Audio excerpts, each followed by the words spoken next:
Eminem opened a store called Mom Spaghetti. We saw that shit. I just think that isn't Mom Spaghetti about vomit? Yeah, nervousness. So isn't it kind of like opening a store where you sell vomit? But also, like, did you see the prices? Oh, is it a high class pasta It's like shop? in a cup. It's a cup, and he charged you $9 for the cup of spaghetti. We all been broke before. We know how much it costs to make a whole bowl of spaghetti, Yeah, whole fucking pot. It costs $3 to make that bitch. So how you charge $9 per cup? It's like an $8 hot dog. It's like, That's come what on, I'm saying. dog. And you're not even getting to watch the Dodgers. You just getting to drive past Eminem's shop real quick. Or sometimes some people got him to serve them, No, some people, it was like the first 5 people. and he looked sad. and Eminem pissed ain't about off. to do shit. Eminem don't even come out the house, bro. Yeah, We don't even know if believe that is Eminem. Ooh, Yeah, I'm all about conspiracy. Eminem body If you double. didn't know that, I'm all about a good conspiracy. Gucci Mane, we still ain't solved that case. All right, let me buckle up. What's the Gucci conspiracy? What you mean when Gucci got locked up? Do you remember when Gucci got locked up? Okay, Gucci was at least 14 months pregnant. okay. He looked completely different. He looked like he started to actually be the shape of a lean cup. Correct. He legitimately went in one person Like a black Buddha. and came out, and I was like, that's a presidential candidate right there. His smile is gorgeous. The abs are impeccable. you think it's a new man? Everybody says a clone. They said they ain't Gucci. But see, to do that is to discredit Gross. his woman. Oh, okay. Ooh. You gotta, the black woman, get your shit together curve that you gotta grade him on. Yeah. Was that Keisha Kior? Keisha. Is it Dior or Kior? Is Kior Alana? Yeah, Kior. Keisha Kior. She got him. She helped get them together. She supposedly flipped $2 She million for probably, him? yeah, she probably said, nigga, lose that gut and you can get $4 million. Oh shit. You can get a book. I read his book. It was very fascinating. That's what I'm saying. So what you're saying is Eminem is missing him a strong black woman to get his life together and to get him out the house. It wouldn't hurt. It wouldn't hurt. Gary Owens be out the house all the time. He do. He was married to a black woman. He for was. a They just while. got divorced. Yeah, R.I.P. Does he go back in the house or what happened? I don't know. It remains to be seen. It Yeah. remains to be seen. I think if you're Gary Owens, you got to double down with another black woman. You can't. That's his whole brand. You can't fuck up He your has fan no base. choice. Gary Owens cannot come out with a white woman. We will be like, this nigga. That's the first time you hear us say, this nigga. How the fuck did he? We'll feel offended. We'll boycott. Have them be like, hey, y'all got to take down, think like a man. For real. I think that's what he would. It's like the old Patrice O'Neal joke. You hunt what you know. And if Gary caught one black woman, he can catch him another one. Caught one is not the terminology. Okay. Pulled. Court it. Help me out of this cancel hole. I hear you. I feel you. Would you date Gary Owens? Would I date He's him? single now? I would not. He's not my type. He not your type. See, that's what I'm saying. Like Gary Owens, like he gotta find him another black woman that feels like that's my type of white dude. Yes, and that's what I'm saying. And once you have that, then you ever seen them white dudes that have like a black dude edge up? Yeah, it gets real. That's what a black woman do to you. Yeah. Level up. That Gucci man got him a black woman level up. He did. I mean, he did. I fuck with Keisha too. I don't know if she really flipped the 2 M's for him like that, but I like the story. Sounded amazing. And Gucci does look great, and he been killing it again. His label's doing well. I don't know Gucci personally. My only interaction with him was in my time doing morning radio in Birmingham in the early 2000s. So that was a much wilder Gucci. For sure. So what I see in the interviews is much more grounded, much more thoughtful, much more precise, like on some thinking before he speak type shit. And I respect that shit. How happy were you though to watch the verses and see the old Gucci come outside for at least a day? Dig your partner up and ask him. Like it was a proverb. Dog, if you have killed one of my friends, thank you for that, Paul. Of course.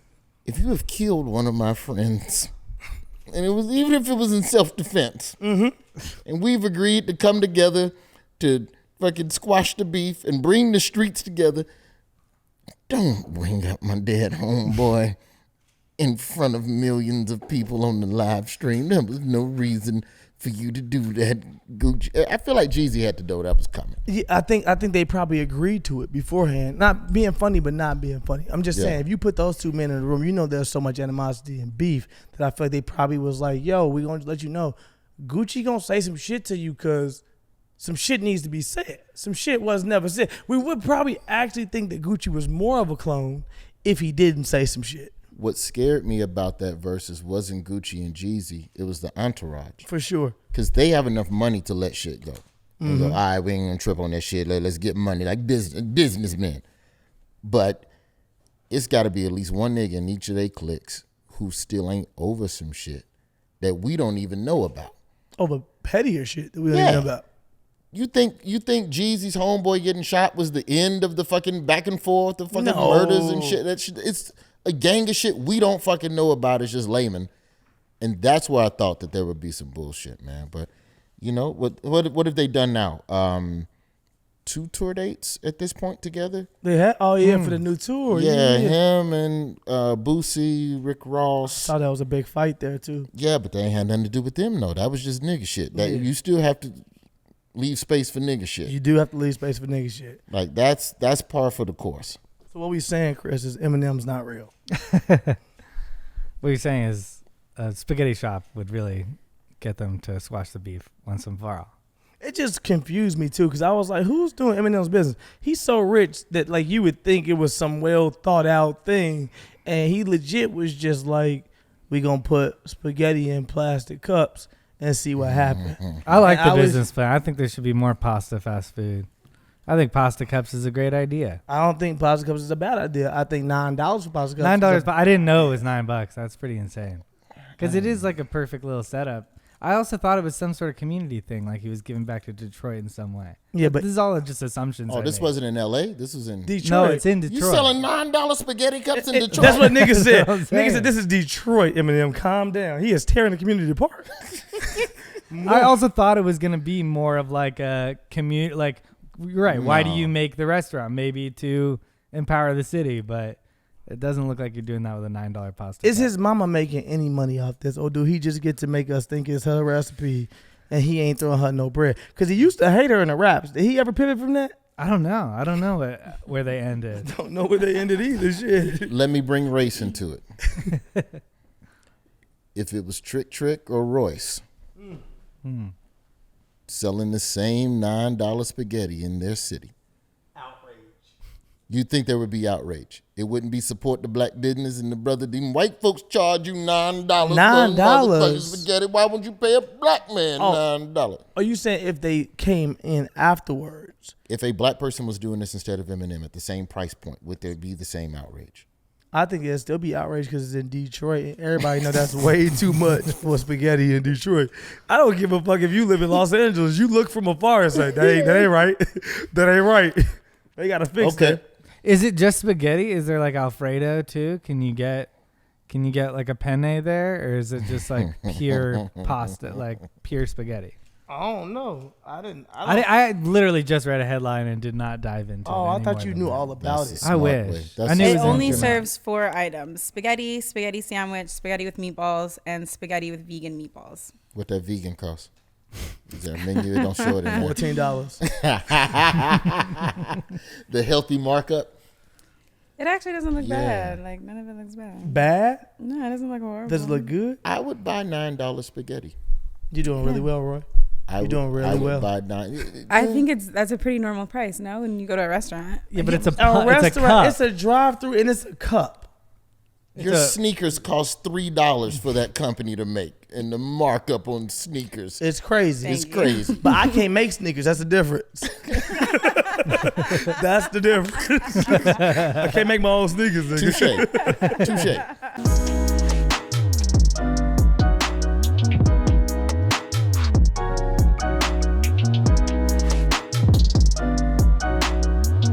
Yeah, welcome to Wine and Weed. Hey. We're back with another week. I'm Chris Reinacher, a.k.a. The Connoisseur, a.k.a. The Goop in Your Gap, a.k.a.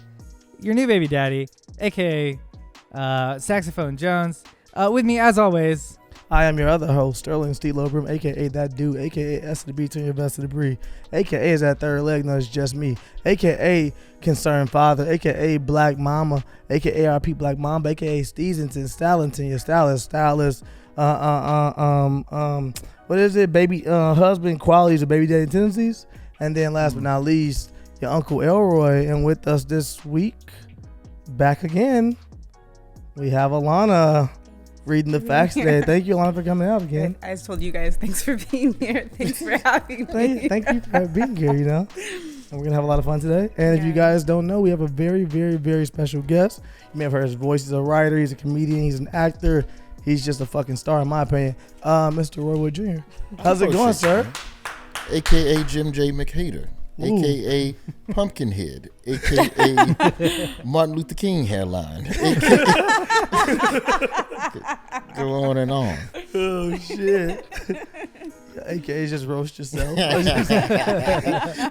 Oh, I got to show it to the people because it's the internet. You give them some of that. I did Nick Cannon's talk show. This nigga's trying to get me on Wildin' Out. I'm like, you's a lie. I did the grown. I was like, I'll do your grown up talk show. I'll do your daytime talk show, but I'm not finna stand there for 30 minutes and deal with civil rights jokes. Yeah, Wildin' Out gets extreme. Them fucking heavy hitters kiss my ass. I haven't been on Wildin' Out, and people always be like, hey, just know if you go in there, it truly is. There are truly no rules. There's no holds bar, and people do not give a fuck. And I'm like, I'll do Wildin' Out, but yeah, don't go Wildin' Out. It's a setup. Yeah, but it's a fun setup. Like, you go and get roasted. Like, it's I talk shit, but it's one of those shows where I feel like it doesn't get the respect that it's due in the canon of comedy in terms of exposure, especially for fucking black content creators. Where Nick Cannon, if you go all the way back, we had a very similar conversation this week. 2 days ago. 2 days ago. And I was telling them that Nick Cannon don't get no credit, but Nick Cannon put on a lot of black comedians, and he made a platform. Whether or not you want to argue if Nick Cannon's funny or if you like him, that's separate fucking thing. Nick Cannon made a platform for black comedians in particular, but also other Pete Davidson, Mikey Day, but like a whole bunch of people who gave starts to. Yeah, I mean the white, of course, but I'm talking like Wildin' Out came at a time. Cat Williams, where BET's Comic View was done, and that was the original black talent pipeline. And fucking Nick Cannon was just like, all right, I'm gonna put some vets. Give me Cat, give me Corey Holcomb, give me D. Ray Davis, and then we're gonna sprinkle in some new jacks that's doing their thing online. And combine the two for an audience and just rinse, do you repeat. think, because this was a point of a dispute that we had, did Nick Cannon give Cat Williams his start? No. So no. It wasn't a start. What was the phrase? It was never a start. Here we were pitting Wild Out against SNL. Cat Williams did Nick Cannon a motherfucking favor. That's how I saw it. I thought Cat Williams was a thing before. So Cat Williams. Okay, so this was the real argument. The argument wasn't about in comedy space. It wasn't about like in the actual comedy world. It was more to the outsiders looking in. Did Cat Williams do Nick Cannon a favor? Absolutely. Cat Williams already was a stand-up that was killing it. Cat Williams had already been in the movies, but Cat Williams still was not a household name at the time. Crossover argument. I agree Cat with. Williams was not a household name. Nick Cannon gave a platform to a lot of comedians because Comic View was gone. Like the argument I said to this dude literally 2 days ago, Comic View had left. We didn't have a place to go watch black comedians perform on television on a regular basis. No. So that was a thing that he gave those dudes, and I'm forgetting where I'm going here already. But I felt like as far as stars, like actual stars, I was saying have went through the alumni at the time of the years between Wildin' Out and now, Wildin' Out when it starts now, and SNL in those same years, from and 2006 till now. Actual stars, which one could you argue had more stars from that? I would argue Wildin' Out. Yeah. It's interesting. Yeah. once you get past like 4 or 5 SNL alum, the stars aren't as much. Yeah, it's people still who really have done solid other comedians. things, okay, fine. But people that have done and sold other shows and done other shit, that's a fucking solid argument. It's on my hit list. I know I got to do the show just off the respect of the pedigree of the show. Like, you got to go get your lumps. Like, and it's fun. It's still all in love. Like, there ain't nobody that went on Wildin' Out and been so destroyed. Maybe Azalea Banks. One person. 2 people. Azalea Banks and who? Azalea Banks and Spoken Reasons. But see, that was a different thing. It was a whole Spoke different was thing. different though. That was beef. That was some off-camera beef that 100%. came on camera. I'm still saying they went on there and got destroyed. Of course, I don't but know. That shit was personal. Like the Spoke shit was personal between him and Hudson. But I'm talking just like a general. Hey, our guest this week on Wildin' Out is this nigga from the other show. That nigga has never left emotionally destroyed and devastated to the point where you're a meme for the rest of your days. Yeah. You can survive fucking wilding out. Yes. I think it's been a great platform. Well, it's all in fun. You know, I mean, it feels like everybody's like having a good time. Everyone's laughing at themselves in that show. Yeah, I think, you're right. That Azalea shit. They memed her. They They took memed freeze her. frames of her because that shit was legit fucking. You could Also, feel she it. makes it very easy on people to meme her. I almost feel like her career is just a meme because she legit goes out of her way. You feel like to troll or to get like any clout chasing she can get. Or I was here. It feels that way. I don't ever want to discredit her because you can look up in years back and be like, damn. Them stories she tried to throw out was kind of, she was real. But I'm saying it feels that way, like she's always clout chasing. But yeah, Azalea and, like I said, Spoken Reason was different. But I watched both them episodes and was like, damn. Hard to watch. Yeah. Yeah. But there just hasn't been a lot of fucking outlets for new black talent, to be seen. And that's the part that's like really frustrating about the industry is that even now, it's like they're like Wildin' Out's coming back. Nick Cannon's fresh out of his 1 year being canceled. He's back. Wildin' Out's coming back, and I was like, you know what? Good for them niggas. Good. Mm-hmm. Yeah. Because there ain't nowhere else. There's no showcase comedy He's created shows. so many jobs for people. It's insane. I argued, Platforms. I'm on MTV, if you guys don't know out there. I argued that after It's a Shame, I argued this to our actual president. I said, it's a shame that if we fire one black dude, now I'm the only black guy on the full network. It should not be that much power. You took away one black dude and you lost the other 28, 29, 30 black people their jobs. Now I'm the only black dude on all of MTV because you fired Nick. First of all, it shouldn't be set up that way. We don't have many things, though. It's just saying the power and what he's tried to build that you fired that one individual or suspended him or however you want to look at it. And all of these other black people were like, I guess we ain't got jobs no more. As a CBS Viacom employee with the Daily Show with Trevor Neville Comedy Central, I had to preface it with that shit. What has always made me sad about Wilding Out, and let me think of the most tasteful way to fucking, because these. No, don't edit shit. I say what I said, but I have to figure out how to say it before I say it. The people in the programming making decisions at MTV over the past 15 years, I find it disappointing that the crew from Wildin' Out did not get the same spin-off love as the talent from Jackass. And I'm not taking I'm not taking anything away from Steve-O, Bam, and whoever else hitting themselves in the nuts and doing what they do. They had a fan base. The show was a hit, so you gave them other niggas they own little spin-off shit. And I really hate it. Like, there's just so many talent. There's so much talent on why. Like, when you look at what the 85 South show is doing individually as an entity, when you look at Chico and Carlos and DC Young Fly, you had them motherfuckers in your studio every fucking day, and you could have been gave them some shit and got all of their sauce and been split in the pot. But now they self-made and they don't even fucking need you. Now they're the ones doing you a fucking favor. Absolutely. To come be on your program.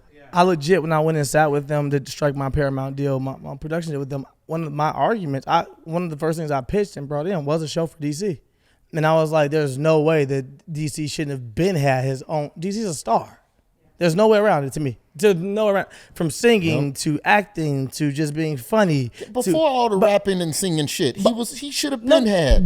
But I'm more saying that we don't meet a lot of, DC could dance a little bit. We don't meet a lot of people who just like, I'm multi-layered for real, and I can do a lot of things. The kid, when you're around him, and he's just so fucking likable. Could have been Chris Tucker if y'all gave him the runway. 100%. Nobody gave him the runway. Man, I think that stuff can still be corrected. It's also all these unscripted properties like Jackass, like Jersey Shore. Even they take those characters. How many fucking spin-offs? They make fucking 6 spin-offs of Jersey Shore. So why not take these comedians and give them a shot. Did no one has ever gotten a shot from that show to do their own thing? It's easy. It's cheap. That's so surprising. I don't know if anything has ever been pitched. I can't think of one. I cannot think of anything. Well, it's this, and this is just being real. This is not me. I obviously love doing my show. We do ridiculousness. It's amazing. Please don't take our money away from us. Nah, we good. But I fuck with Vibe coming a long way. We family. So, but in the same breath, again, meetings I've had with them, I'm always very transparent. I try to be transparent on this show as well. We have a healthy relationship. I've let them know, hey, I think for myself, this was years back, even before the new team got there. But I let them know, I was like, hey, I think it's a shame that other than Wild 'N Out, we haven't ever had a show on MTV with a black lead. It doesn't have to necessarily be whatever it is. Robin Big, you could argue had Big as a co-lead, but we've never just had a show. You either have a black ensemble or you don't have anything. They're not going to just say, hey, we're going to give the keys to a black person and see what the fuck they can make of it. But MTV, just being real from the beginning to now, it's just always been a very white brand. Of course. And even though I'm there, it's like I meet white people who don't, when I meet them and I talk about black issues or this, they be like, we thought you was different. Yeah, but at some point you got to accept the fact that niggas help establish the culture and the stuff that these white kids think it's cool. So you got to give niggas a little runway to do shit on your network too. No. I don't, so. You know what, man? I'm liquor and shrooms. Okay. Now, when y'all do a shroom podcast, we have shrooms if you want some. Chocolate shrooms. No, I got shit to do today.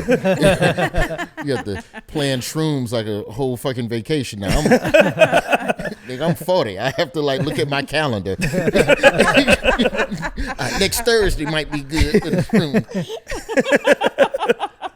But yeah, Just Hilarious was right there. Shula King was just right there in front of you. It's just so many people just on the stand-up side and the viral side that actually could have had some stuff. And I don't know, but God bless them for going out and figuring out a way to make their own shit. Shout out to Country Wayne too. I just saw you on Facebook, fucking some whole arena, like a theater, fucking 2,500 seats, man. Folks be doing their numbers for real. I like you said, the 85 South dudes. I've been so proud of them, and I don't even know them that well. We actually just talked a couple days ago, but I've just been super proud as a black dude to watch what they've created, watch what they show really is. And them dudes are fucking hilarious to me. Yeah. And I'm a hating ass nigga. I am. I don't be thinking any people that fucking funny. I be like, this nigga's not funny, or this person isn't funny, or Chris will come to me and be like, you gotta check out this sketch. I be like, that shit wasn't funny. And I fucking watch 85 South, or I watch DC and Carlos and Chico, and I be like, these niggas are hilarious. Yeah. I stopped caring about shit that I didn't like or that I don't find funny. Because in the back of my head, I'm like, that nigga ain't going to be around 2 years. Yeah, and that nigga blow up. Yeah, sometimes I go, shit, I got to open for this motherfucker. The show's called Wine and Weed. What we like to do every week is go over the news from the week. So a lot of shows do interviews and this and that. We don't care to know about you. We like to more get to know you through your perspective on the world. I literally am here because I love y'all, and I do not care what you want to do. I'm with you. Hell yeah. I'm an open book. I will say whatever the fuck, short of getting my son or my girl in trouble. I will protect them from my idiocracy. But yeah, man. Well, let's fucking go through the news. Well, let's do it. Let's jump on the stories of the week. Oh, we're smoking Alien Labs. No. We're smoking Ember Valley, bro. Oh, I'm so sorry. A little Northern Fire Sativa Ember Valley, and we're drinking them. We're drinking some Miraval Providence, some rosé. Ooh. This shit is very some good. nice rosé on a Sunday. We smoke it too, so if you need a little extra fill up on that, you let us know. Yeah, I'll let you know. Weed one day. It's just every time I ask a nigga about weed, there's too many questions back to me. Who? You just ask me. I just tell you. I should have smoked weed in the 90s when it was just weed. When it came in one style. My mama, I be trying to get her to smoke with me. She be on the show a couple times. She's a pastor. And I be like, Mama, you should smoke with me. She be like, nah. She smoked reefer when it was reefer, obviously. And she be like, I don't know what y'all be smoking now. It's got all kind of chemicals and everything. It ain't good like it used to be. I'm like, you don't even fucking know. You've never tried it. She's probably right. I think it's the opposite a lot. I think it's better now. I think it probably was cleaner then. Maybe, but it was illegal. Niggas was literally just growing it and peeling it off and smoking it. That's as clean as you're gonna get. Versus it being processed, going to factories, being touched by this. Yeah, I spoke to some woman for some shit for the Daily Show, and she's like, "Oh yeah, it's botany and the the THC, you must marry the DNA with the chemical in the plant and the hybrid, and then under the fluorescent light, you must add water that is 72 degrees exactly at 3 p.m. and it'll grow. And I'm like, all right, it's too much. I'm drinking whiskey. Yeah, we don't care that much. But people who go through all of that, I guarantee you that weed hit better than anything your mama was smoking back in 63. 1,000%. Oh, yeah. 1 to 63. Phone number seen in Netflix's Squid Game leads to unsuspecting man in Korea getting thousands of calls. A Korean man is receiving thousands of unwanted calls after his phone number was featured in the Netflix hit series Squid Game. The man in his 40s, currently living in China, has reported that he's been getting around 4,000 phone calls a day since the series premiered. He claims most of the calls are from kids who wanted to be in the game. For those who aren't up to speed, in the first episode of the South Korean series, a mysterious man gives business cards containing an 8-digit number to contestants interested in participating in the survival game. According to local newspapers, Netflix has been in negotiations with the phone number owner to resolve the issue. Meanwhile, South Korea's National Revolutionary Party chief has offered to acquire the phone number for 100 million won, which equals 85,000 USD. Not enough. Which ain't no fucking money. The won shit they throw out at us, it really confuses me. They be like 45 billion won. And you find out it'd be like 40 racks. And you be like, damn, these niggas still broke. They go back home, they still broke. Shit. I was curious what the what the conversion rate is on those. We looked it up yesterday, and it was like literally you put in one letter, and Google finished it for you. Like we all were watching Squid Game together. Yeah. So at the beginning of the game, there's 480. How many people total? Like 486 or something. 56. And total, all the money like split up is like 86,000 a person. But obviously that gets more. It's 45.6 billion won, which is what they all debt is 100 million per person. And you weren't paying attention. And and 100 million per person is about 85,000. Just wow. stepped on your dick. Nucky just live on camera. The Jackass boys are back. Hey, I'm Nucky Brim, and this is Dick Stomping. Podcast Dick Stomp. Get off of here, Nucky. But I am like number one. Netflix in their negotiations are talking to the person to resolve this. Means they're gonna just cut them a check because they probably want to use this for season 2. And keep the number for some promotional shit. See, then that's somebody that fucked up. Somebody fucked up bad on that one because they normally tie those in. I remember watching 24 on Fox growing up. I mean, it's not that long ago, like 03, 04. I love 24. But they would put phone numbers in deliberately, like full frame the phone in the shot. And then you would call it and go, make sure you follow 24 on MySpace. Yeah. This is back in MySpace. Like Mike Jones. Yeah, it was like that type of shit. It was like an Easter egg within the show. So they just missed the opportunity. They did. But I also think it's the most disturbing thing about this whole thing are that the kids are calling and saying they want to play the game. They know what the fuck happens in the game. Mm-hmm. So that means people just buy into anything and they will that's just crazy to me to be like, hey, can I play the game? The probability of you surviving the game, I won't tell you because you haven't finished, or America, or whoever watches South Africa. The world. The now, world. see, you want to get into conspiracy shit, though? That's the shit I think be happening for real. You do? I was like, curious even about if it's that. just Russian roulette, just on some base level, rich people getting broke motherfuckers to entertain themselves. Like, when you look at a concept like, say, bum fights, right? So you remember bum fights. 100%. I had them all. I Okay. remember bum fights. So I'm going to just roll up on homeless people. I'm going to break them off to do wild shit on camera, and then I'm going to post that shit. The worst. Okay. Terrible, terrible fucking shit. How much more money could you give someone to convince them to try something death-defying? It's more the fact that them niggas came back. It was back to the show.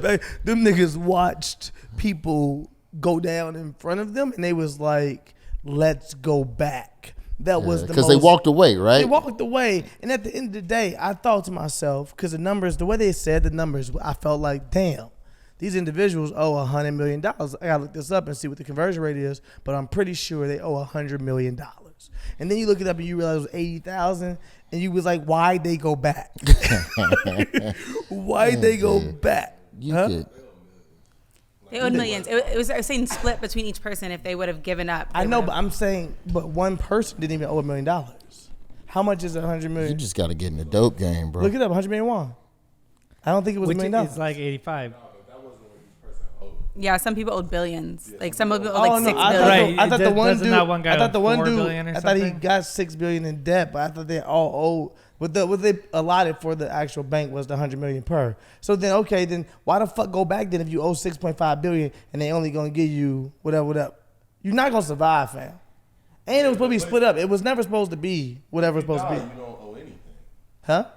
Yeah, if you die, you don't. But you can do that at home. No, but some people were But saying that their family though. you can do that at home. Like we ain't gotta play a game for all that. They were saying that because Well, at like least the it's guy fine. put up his mom's business and stuff like that. So even if he died, his mom is still in debt and he's gonna get her house taken away.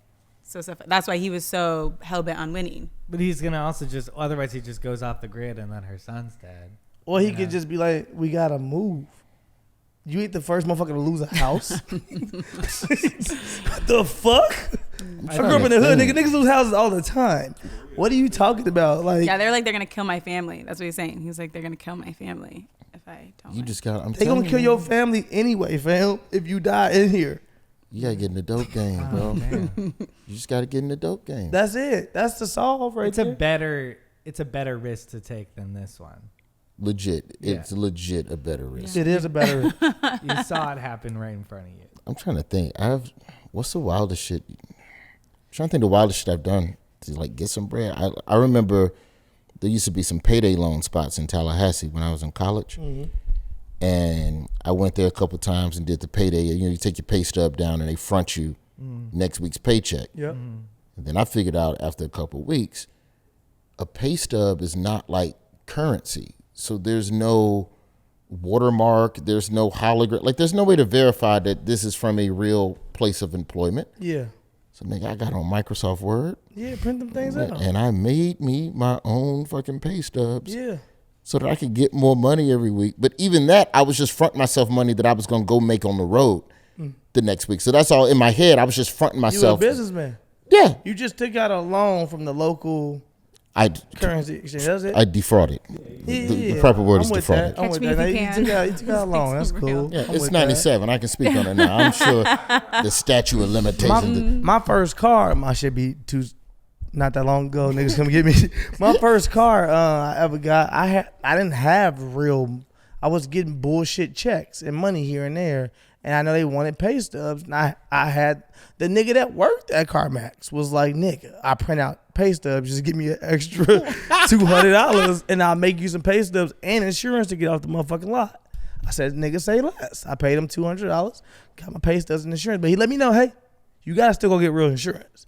I got you the car, my nigga, but you gotta go grab the insurance as soon as you go. And I was like, all right, cool, but that $200 got me off of there, and I knew I wouldn't have probably got off that lot. I had a car, anything. Sometimes you gotta do what you gotta do. You got a fraud, Chris. What kind of fraud you got? I'm trying to think if I have any. Oh, okay. White I man mean, always I- trying to get yeah, us with that. We I- go first. They I like, mean, I have a couple got 'em, small boys. stealing stuff, and then in high school, I sold weed, and so I ain't would fraud. That's a sometimes job, travel really far to go to do really shady shit that looking back like probably shouldn't have done Like what? Shoot a motherfucker. to Huh? fucking make $300. You know what I mean? He was a hitman. What fucked me up with weed in college was my roommate sold weed, and I worked at Golden Corral, and I made more money than him most weeks. Yeah, that's what I'm saying. And I went to a black college, so everybody sold weed. So it's market saturation. And I'm like, you ain't selling this shit, must not be that good. Yeah. Nigga. If you like, man, where to look at it? And I just went to go drink Mad Dog like a good 18-year-old. You know, That's I felt growing up. All my homies that sold weed was broke. I worked in a call Yeah. center. I worked in a call center at the same time as I sold weed, and then I would miss so much more money in weed sales working at the fucking call center than I would if I just stayed at home and sold weed and fucking wrote and worked on the shit I wanted to work on. And it was so many weeks in a row where I just slowly kind of quit that job and was selling weed and kind of just didn't tell my family I quit Yeah. that job. Oh, who And else? I would make better money and live a better life. So But who else sold weed over there in the neighborhood? see, that was college during the summer, so not that many people were there. Look, it was just Chris. Yeah, it Chris wasn't was that Tony many Montana, people. shit. Yeah, and it was Scarface himself out there. No, it would be like 3 people a day. It wouldn't be like I had. But 3 people a day would make you as much as you make at a call center. You know, if you're making $25 on each cell you or What kind of call center you at? A hotline? What you doing? okay, maybe it was like 4 or 5 people a day. if Buddy with the phone number was smart, What I would do, instead of selling it to Netflix for $86K US, I would figure out a product to sell. And that phone number would be the fucking catch-all. Did you like the Squid Game? Well, nigga, buy this shirt. And I guarantee you would fucking make way. He could just sell the mask. He could sell a whole bunch of masks. Yeah, I was thinking whoever went, we got to sell these as Halloween costumes now, like, is genius. Yes. And how did PlayStation not sue them for those buttons on their faces? Because those are just the controllers. Because the X is missing. The X is missing. I noticed that. They run an umbrella. Yeah. Bring in the umbrella, nigga. Circle, triangle, square. They got the Big Mac. We got the Big Mick. 2 all beef patties, special sauce. Our buns have no seeds. That's my shit. Arby's to drop sweatsuit that smells like smoked meat and people have thoughts. Arby's announced Tuesday that the fast food sandwich chain is celebrating the debut of its real country-style rib sandwich with the limited launch of Smoked Sweat, which is burgundy sweatsuits made in collaboration with the apparel company State Line that smells like smoked meat. The Arby's website says, you begin to wonder what a pair of premium sweats might smell like if they too were smoked over hickory wood for hours. Well, Arby's found out. The smoked sweats will be available on their website. They're $65. The latest sweatsuit offering comes nearly 4 years after Arby's held a giveaway where people needed to use the hashtag #MeatSweats while showcasing their favorite way to enjoy meat on social media. Wow. While showcasing themselves what? It's showcasing themselves, #MeatSweats, showcasing themselves with their favorite way to enjoy meat. Their favorite way to enjoy meat. Some pervert was running Arby's Instagram and was like, so do #MeatSweats and show me your favorite way to enjoy meat. And let me get my lotion out. No, I want to know a couple things. How long does the meat smell stay? Can you wash your sweats and the meat smell goes away? That's one question. My second question is Arby's responsible for casualties if people go camping in meat sweats? You deserve to be mauled. Let's say an animal pulls up on you because you had on meat sweats. You forgot. You because deserve you've been it. living in the bacon for so long, you don't even know what it smell like no more. Yeah. You go out there and you get attacked by a bear. You know, they maul you to death. Who's responsible? Arby's? You deserve to die. Like certain deaths, it's just on you. I agree with you. If you go hiking in a bacon meat scented clothing, What if you like, I forgot? that's on you. You got to be more careful. You have to be more careful. I wonder if you were in the sweats for a while and then meat comes into play, if it kind of like you're so used to the smell that it kind of ruins the fresh smell of the Arby's meat that you love so much. Ooh. If not meat, then what scent would you want just embedded into your clothing? What scent? Like a meat detergent. Like what type entree or what? Like if not Arby's, what? Are you saying what kind of food? thing? Yeah. Yeah. What Can it kind be of? anything? Is it for me or is it for others, or both need to be This is thought? for your own about? enjoy. No one's wearing a meat suit Sweat. for friends. It's your sweat. That's that's you. You like Okay. beef and cheddars. I could wear a popcorn suit. I feel like the Smell vanilla. Smell of popcorn? I would go with like a lemon fresh or some kind of fruit. I don't think I That could feels do like a anything. cop out. That feels way Yeah, too these much feel like I more mean- scent. Yours is like, I would go Like for a minty detergent. fresh. I would go for Febreze. There's no food that I like enough that I want to smell it like it 24/7. No, but I'm trying to think of nobody does. But this is a question we have been presented. Yeah, I want to smell like a fruit stand. Okay, I guess I would go for ice cream. Ice cream, feel like it'd be That'd be relaxing. vanilla ice cream or Fresh. something. It'd be enough. Yeah, Fragrant. hater. That was actually Yeah, really good. exactly. I saw your face, mad. Maybe- She's like, stupid. God damn. I wish I had that. Oh, that was actually solid. I like the brown bread from the Cheesecake Factory. That's what I'm saying, fam. Okay. Fucking make fun of yourself. But that's not nice pungent. smell. That's not loud enough. That's what I like. Like, I like the brown bread. Chocolate chip cookie. a birthday cake, it's kind of Not everybody wants to be a part of my group. Birthday cake and chocolate chip cookies. You unoriginal motherfuckers. All right, a not burger gonna- and fries, like a really good burger. yeah. Better. Fucking, you fucking greasy bitch. You smelling disgusting at all times. I know she gonna smell good at first, but then 2 hours later, it's like, You gonna throw that away or what? I'm trying to think the last time I was like, that smells so good, and what that was. Probably fajitas at some fucking restaurant. It's always like a mix of Fajitas. things. Yeah, like onions. Like that smell of onions and garlic at the beginning of cooking. That's that shit fair. smells good. Yeah. Or like Thanksgiving or Christmas morning, like those smells where a lot of different things are cooking, like all Christmas. that combined, that smells good. I feel like white people would definitely vote like pumpkin pie. They love pumpkin pie smell. We love the pumpkin smell. That pumpkin spice sweatshirt should be next for white people. If they have not already talked about this, Stop talking, man. That's your Starbucks. merch. that's my money. That's your merch. I'm fucking up, man. Pumpkin scented pullovers and hoodies. Yeah, shit. Oh my god. A lot of babies made. Honestly though, that would sell so good. If you own the phone number from Parasite or from Parasite. Squid Game. from Squid Racist. Game starts That's a different stressed out Racist. Asian movie. Listen, there's a lot of stressed out Asians looking for a better life for themselves. If you own that phone number, you use it as something for merch. Yes. Because eventually Netflix is going to edit that phone number out of future episodes. And then you're going to be cut off. So you either got to agree to whatever the fuck because they're not going to Keep it on there, yeah. they ain't going to keep going back and forth with you. You ain't finna hustle them up to 200K. You might. I'll tell you why you might. Because it's already Netflix's biggest show in Yeah, history. They've already worldwide. said it. It's their biggest show ever. I will just delete it and re-upload episode 1 to Yeah, the server. we'll just hack and take your fucking number. You lucky we give you Low key, $200. he is in China. They can fucking do whatever they want to the phones. He over is there. in China. Damn. yeah, you should probably just take that. Take that 100 they're trying to give him. They 100 million. 100 million.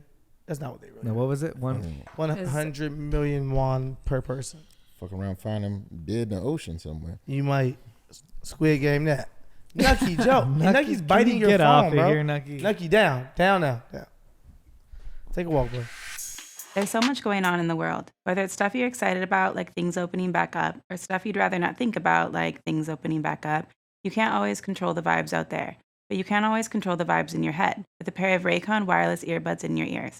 Whether you use them to pump up, wind down, work, or work out, Raycons are my go-to for on-the-go audio. With an improved Rebel Oil look and feel and optimized gel tips for the perfect in-ear fit, these are impressive before you even start listening. You get 3 new sound profiles to make sure everything you're listening to sounds its best, with just the right amount of bass. Pure mode, balanced mode, and bass mode. There's also an all-new awareness mode for when you need to listen to your surroundings instead. Raycon offers 8 hours of playtime and a 32-hour battery life.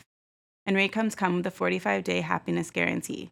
Right now, Wine and Weed listeners can get 15% off their Raycon order at buyraycon.com/wineandweed. That's buyraycon.com/wineandweed to save 15% on Raycons. buyraycon.com/wineandweed. It really was nice during the pandemic being able to wear whatever you wanted every day. Sweatsuits, joggers, pajamas. Well, those days are over. But now you don't have to think about what to wear anymore. Just embrace the radically efficient Mack Weldon Daily Wear System. The Daily Wear System is a selection of clothes rooted in smart design made with performance fabrics and built to work together. From t-shirts and polos to stylish button-ups and shorts, underwear and beyond, Mack Weldon is making it so much easier for you to pick out what to wear for every occasion. For the ultimate lazy Sunday, their sweatshirts have modern tailoring and pair perfectly with their ultra-soft, ultra-upgraded Puma tees. In any upcoming vacations, near or far, they have the Silvernet Polo and Radius shorts in their perfect high-tech, highly packable combo. Buy some time this summer with Mack Weldon Daily Wear System. For 20% off your first order, visit mackweldon.com/wineandweed and enter promo code wineandweed. That's mackweldon.com/wineandweed. Promo code wineandweed. You get 20% off. Mack Weldon, radically efficient wardrobing. Dollar Tree will begin selling more items that cost over $1 in certain stores. About time they caught up with inflation. Dollar Tree has announced plans to transform more of its locations into Dollar Tree Plus stores with products priced over $1. The discount retailer said in a press release on Tuesday that it will begin selling items priced at $1.25 and $1.50 at some locations for the first time. Additionally, the company will add items priced at $3 and $5 to more stores. For decades, our customers have enjoyed the thrill of the hunt for value at $1, and we remain committed to that core proposition. But many are telling us that they also want a broader product assortment when they come to shop. Sad day. They continued on to say, we believe testing additional price points above $1 for Dollar Tree products will enable us over time to expand our assortments, introduce new products, and meet more of our customers' everyday needs. The company plans to have 500 Dollar Tree Plus stores by the end of the fiscal year, with an additional 1,500 Dollar Tree Plus planned for 2020. Let's be clear here. Are you saying 2022. 500 new Dollar Tree stores, or are you saying they're going to come out with a new $500 tree store? No, they plan to That's probably. Everything's exactly $500. So you're broken by this. It's an end of Did you an go to Dollar era. Trees? Did you fuck with Dollar Trees? Yeah, I'll get like soap at Dollar Trees. I travel used to shit. do paper towel. I've upgraded since. I can't really pull a Dollar Tree paper towel anymore. Two plays, scratching the shit out your ass. But cheap shit like that, I'll get some stuff. I've been to the Dollar Tree a couple times within the past year. That was the staple, man. My first apartment when I graduated from college, dog, was right across from this shopping plaza, and it was a Piggly Wiggly, a Dollar Tree, and a Little Caesars. And that was my holy trinity of fucking sustainment. Dollar Tree for all the cleaning products and anything to drink. Like juices and waters and fucking, you could buy fucking Hawaiian Punch by the barrel. By the barrel. By the fucking barrel. For $1, dog. You fucking, like, couldn't even carry it all home. Like, where the plastic bags are cutting into your fingers and shit. Just loaded up with shit, man. You get the fucking Sunny Delight. They only had the thick shit, though. Yeah. They ain't had the thin California style. They only had that fucking... the syrup. The antifreeze joint. Yeah. Yeah, it was a Dollar Tree by my crib. I used to always, even as a kid, I questioned their business model. I did. As a child, I still was like, this don't make all the way sense. Something in here isn't adding up. Something in here isn't right. Because you could get everything at Dollar Tree. For sure. Because you're looking at it and you be like, fam, why this shit? There's no, the levels are just, you can go Christmas shopping. You can get bread. You can get any travel, anything, or big items as well. You can get all your juices. You can get everything here. It's impossible for it to all cost $1. I remember when McDonald's had that dollar menu. And when it changed to $1.29, I said, that makes me feel a little better. Because I don't want to eat a burger that's $1. It makes me feel like it's killing me instantly. So I did question, how are we getting this bread for $1? It's like buying a $30 plane ticket. It's just like, are we gonna get that safe? Oh, sure. Who driving? You for $35. Shit. Nah, the thing Dollar Tree need to be addressing though, like their employees are down bad, man. They understaffed. Them customers coming there wilding out. That shit is like Spirit Airlines of retail store. It like, really is. Yo, Google Dollar Tree fights. It's neck and neck with Waffle House. Motherfuckers be in there fucking squabbing. And it's like you gonna raise the price, but low key what they need to be doing is, it sounds like some old soapbox shit, but like get your employees right first. Cause you trying to get more people in the store, you ain't even got the manpower to handle these new niggas coming in to find these $1.50 treasures. You trying to attract the high rollers, and you ain't got the infrastructure in place. Because everybody gonna be mad there. The customers are mad because they there got to buy shit for $1, and then the people there ain't getting paid enough. So everybody, that's why the fights start. The customers talk to you. I mean, the employees talk to you insane. They talk to you like they own the place. Like, nigga, they left me in charge. Leaving a nigga in charge is the worst thing you could do if you haven't really went over real rules with them. Because leaving somebody in charge just makes them think that I own this bitch for the time that I'm in charge. Yeah. And in that time, it gets wild. The power of owning a Dollar Tree. Gets wild. I'm just concerned for the employees because I just, if you ain't built to fight motherfuckers, like any nigga coming in to buy $1 Hawaiian, and I'm not even sure it was Hawaiian Punch. That shit might have been fucking Hawaii Punch. Yeah. Might have been Guam Treat or some shit. What was the other one? Tahitian Tree. Yeah. Tahitian Tree was hidden though. I said they Guam. had Fago, Tahitian Tree. So, them employees got to be ready to fight, man. Them employees are ready to fight. That's half their training. I think part of the charm, though, is that it's exactly $1, and I don't like the idea that they're like, and now it can be anything, because that's like what happened with the 99-cent store. Everything used to be 99 cents, and now it's like 99 cents-ish, and then some shit's like $2.15, and you're like, what the fuck? I'm at the 99-cent store. So I don't like this idea. So you don't want people to ever I want make them money. to call it the $1.50 store, and I want everything to turn into $1.50. Honor what you are. To this day, I don't like the fact that Pizza Hut sells wings. That's Wing They're not Street. very good either. I'm joking. They call it Wing Street because they wanted to create a little spinoff. Yeah. But no, bitch. You're a Pizza Hut. That's what you've always been. Don't try to trick me with all this extra shit. Fucking Domino's has sandwiches. You don't want that? The Domino's wings are terrible. But Domino's is called Domino's. I understand your argument with Pizza Hut. I understand your argument with Dollar Tree because those have it in the name where you like, I stand on this That's shit. what you But established. Domino's is like, I'm just Domino's, nigga. I could be whatever I want. I'm just Why a aren't they word. selling Domino's? Yeah, we're a real company. But when you call yourself Pizza Hut, I understand your argument there. If your mantra ain't in the name of the business, you good. can flop. You can flip flop. I feel like when that Arby's thing was posted this week, there was a big argument. It was one's got to go, and it was the fast food restaurants. Taco Bell, McDonald's, Burger King, Arby's, Chick-fil-A, Wendy's. Yeah. And I just thought that answer is unanimously Arby's. I've never. But there were so many people that were fighting for Arby's. I was one of those people because Arby's curly fries are so good. I had no idea that there was so much Arby's love out there in the world. Jamocha shake with the curly fries.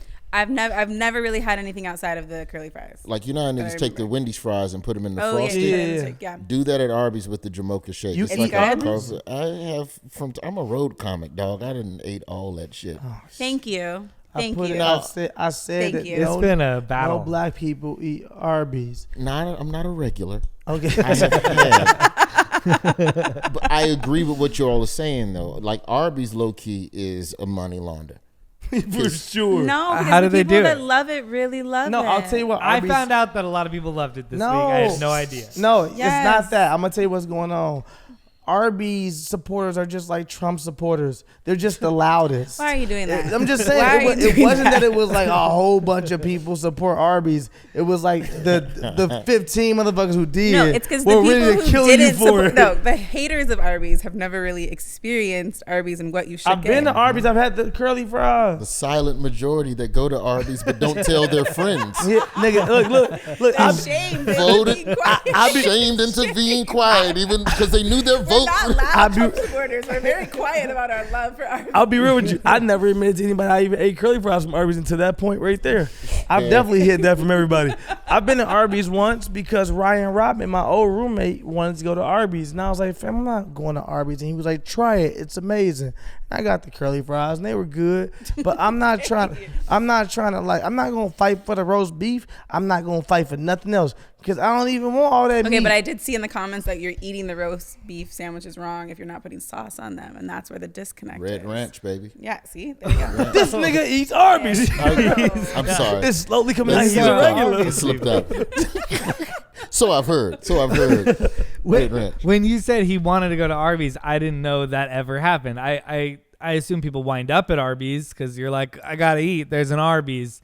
But to go like, I want to go to Arby's today. I just didn't know that happened. I don't know people that had like I couldn't like find the nearest. Like right now, if you say, "Hey, run to Arby's," every other fast food spot, I have a full grid in my brain of where the closest. Well, even down to El Pollo Loco, like all the off-brand Jack in the Box shit. I know where all those are. Arby's, I'd have to fucking sit and think.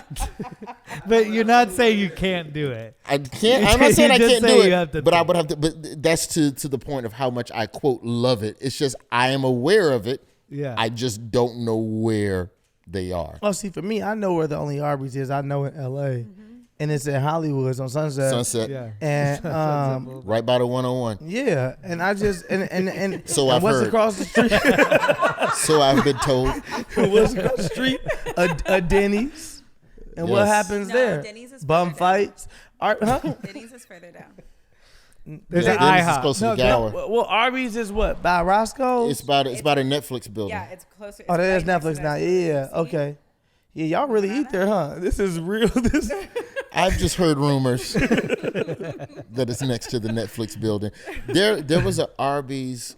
Like, you know what Arby's is? Arby's is that shit I get when I'm on the road. Yeah, it's like Sonic. It's like, oh, I'm in this region. I will fucking have myself an... like In-N-Out? Yeah, but Arby's is better than In-N-Out. Whoa! Wow. I like this. Whoa. I like this. Let's get into This nigga's wild.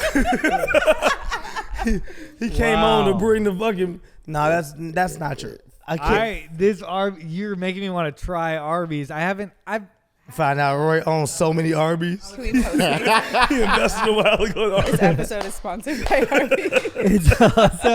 it's like Sonic. I've had Sonic maybe twice, but I've never been impressed with Sonic. In Vegas? It's bad. Like on road trips, like near Joshua Tree, I think one time. It's fine. I don't even know what a find is. Not Perfectly good. fine. Like it's but then I feel that. But I feel like In-N-Out Shake Shack are a different level of like, whoa, this is a good little restaurant I didn't know. But see, I feel that way about Whataburger in Texas and down south, and like you talk shit about Whataburger. Like niggas come over the hill for you. Like they don't you dare. It's like saying fuck Houston or some shit. Like you're basically saying fuck Texas if you say you don't like Whataburger. Like even now I'm nervous. Just speaking about it right now in the open. But there's just certain fast food spots that just don't. I don't get why. Here's my issue with In-N-Out. Ooh, here we go. You motherfuckers make one thing, the burger, and you make different alterations to the burger.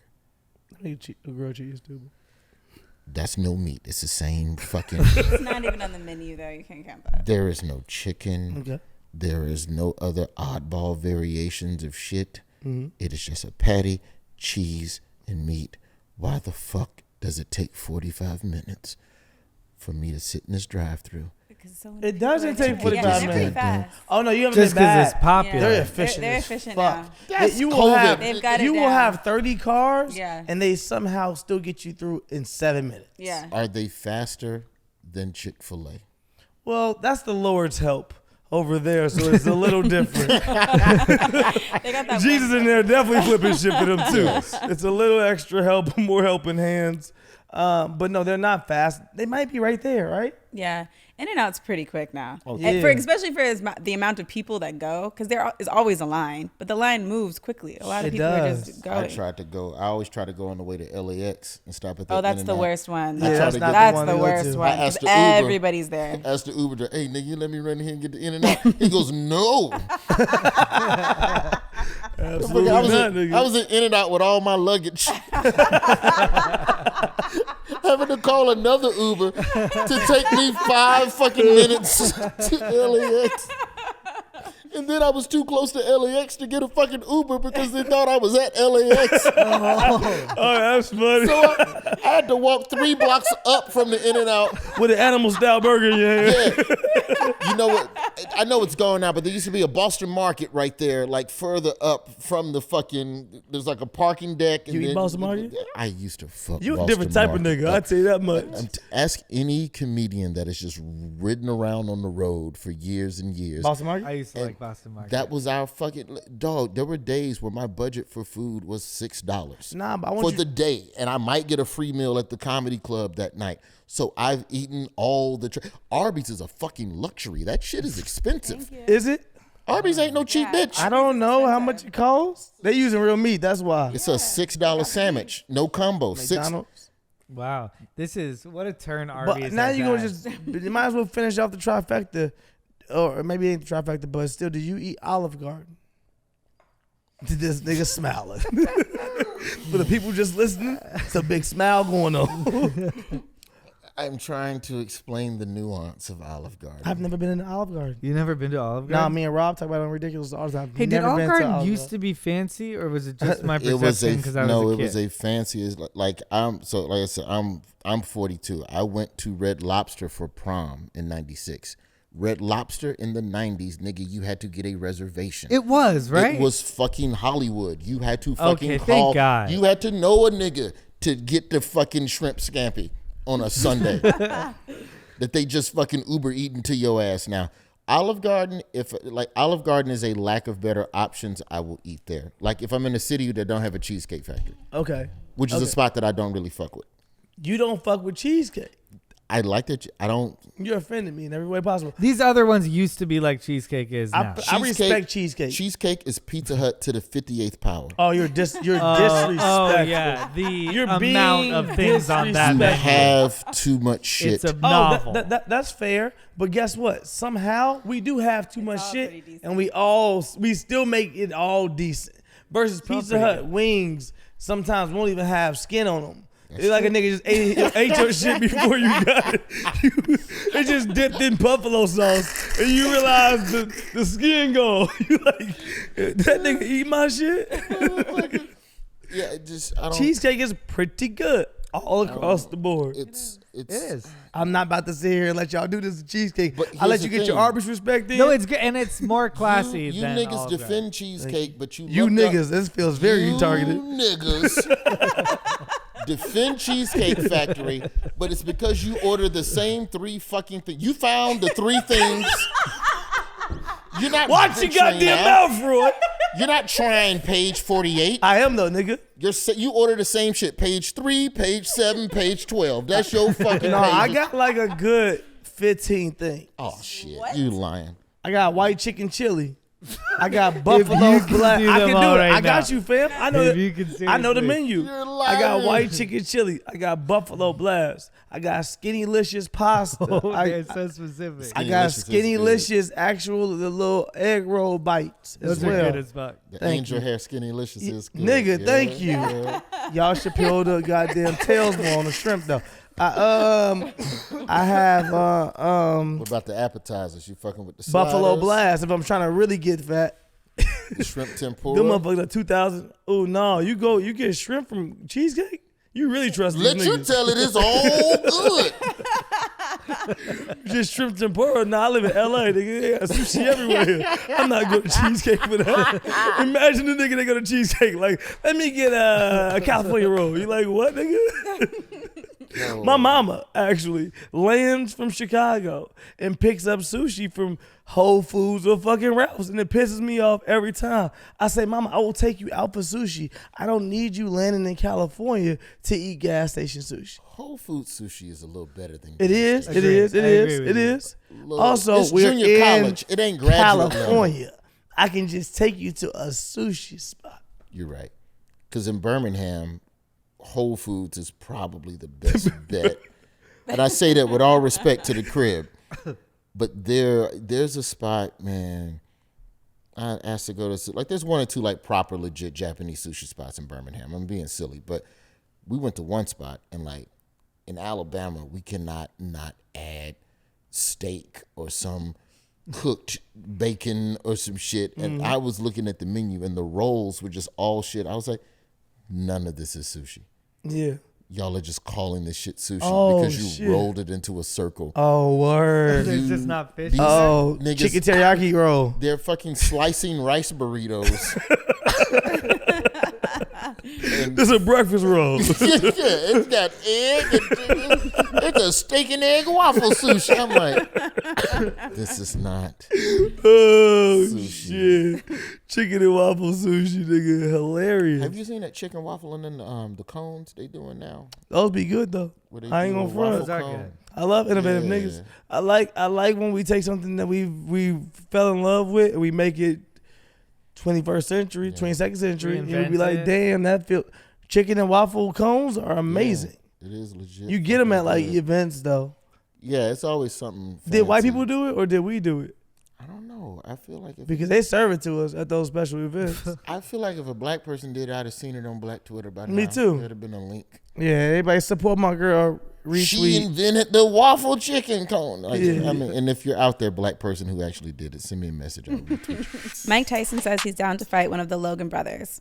Mike Tyson says he's the willing. Logan brothers. It's like, send me whichever one. Wait, Paul brothers. It does say Logan brothers though. But That Paul, is- Logan brothers. I Paul think it's Paul funny brothers. that they're called the That is Logan the brothers. thing. it's Paul brothers though. Mike Tyson says he's willing to step into the ring with one of the Paul brothers as it could net him a big payday. He explained on his podcast with guest Freddie Gibbs towards the end of the conversation, the two began speaking about how boxing fell off, and he proceeded to list some of the matchups they would most like to see. They just need to put the right fights together, man. You know what I'm saying? Gibbs said before criticizing the recent surge in celebrity boxing matches. I'm sick of seeing all these Jake Paul fights and all that type of shit. Well, that's the money fight, Tyson said. Those are the fights that make the money. Those guys have 75 million people watching them. Gibbs then asked Tyson if he was open to fighting Jake or his brother Logan. The boxing legend didn't hesitate to answer. Hell yeah, they would. That would make a lot of money. Tyson went on to say he would prefer to take on the 190-pound Logan, who recently lasted 8 rounds with Floyd Mayweather. Gibson questioned whether the brothers would have enough guts to accept such a challenge. Tyson said he was confident it would happen, as they stood to make some serious bank. $100 million, they'll do anything, Tyson said. Yeah, I want to see a nigga get knocked out, Gibbs replied. No. It's not going to happen. You do not accept a fight with Mike Tyson. He's not about to fight no Mike Tyson. He fought Floyd Mayweather, who was 135 pounds wet. He is not about to fight Mike Tyson. Logan said that he would, though. No, they not. It's not going to be a real one. It's going to be the same fight he fought against Roy Jones Jr. Well, we couldn't punch in the head. No, Roy Jones and Mike Tyson couldn't do actual knockouts or punches in the head. So if y'all give me that fight, I don't want to fucking see that fight.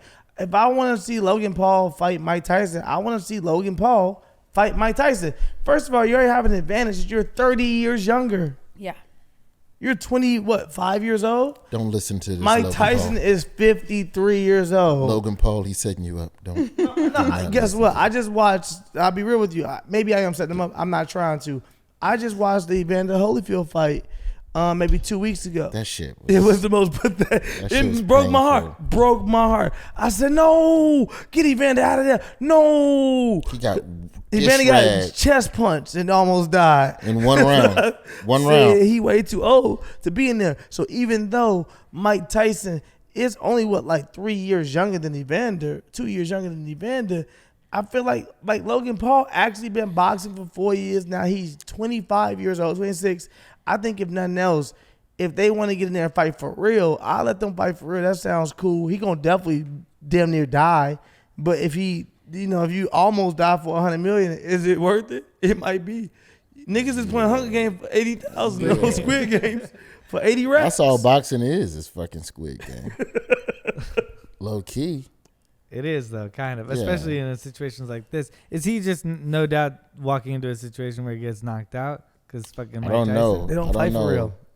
Oh, you just don't? You think they that's dance what around? he'll do? I think it'll be the WWE. What we've been getting already from these dudes is WWE.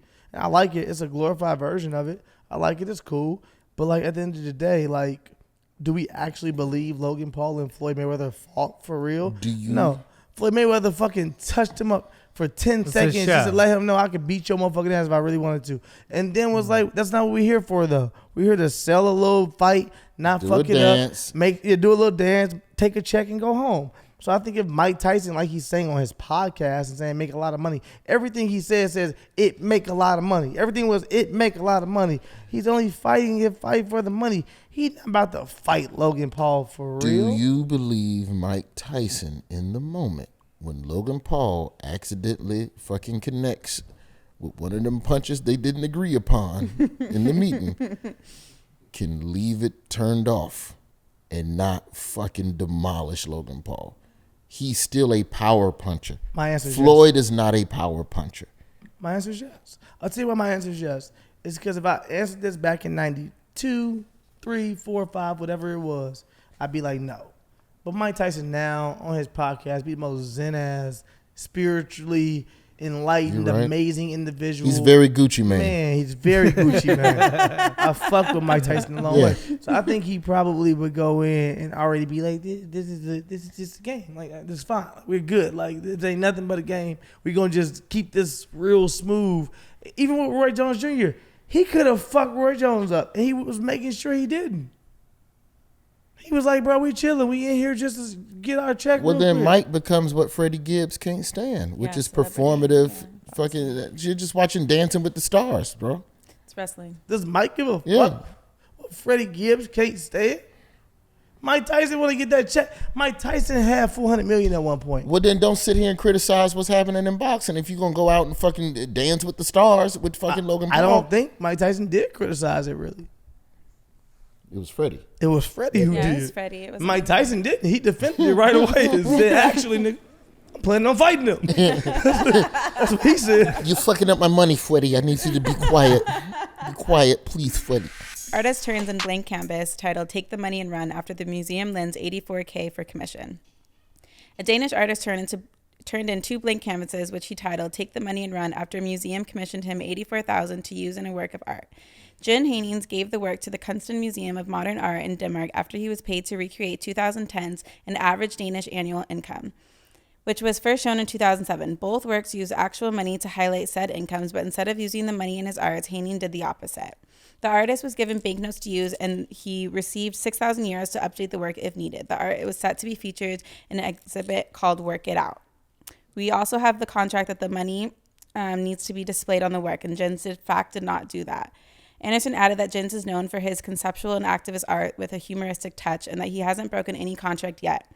A press release from Haney that was obtained by CBS News stated that the pieces shows how salaries can be used to measure the value of work and to show national differences within the European Union.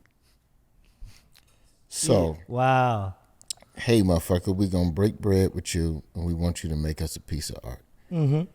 And then he delivers a blank canvas and like, I'll be right back. And dip with the bread. Am I understanding that? I think he was also given banknotes to make it with. So like that's what he requested, right? Like that's what is going to be his medium. So you paid me $84K off the top, and you gave me it in like cash, and you said he was going to use it. So they said he could receive 6,000 more euros to update the work, because other people in the past have used the actual euro to create art with, or on the canvases or whatever. Yeah. So they were thinking that he was going to do something like that. Right. Really so they gave him all these banknotes. So those are supplies, like going to Michael's and buying the glue and all of that shit that I need 6,000 cash to fold in the origami. But correct. Title take the money and run. So then there's a little more of a setup to it. As somebody that invests in art a little bit, you know, I ain't the craziest art collector, but I collect art a little bit. I think this piece will do well for a long time. I think that I think it's a scam. It is a scam. But the art world loves scams.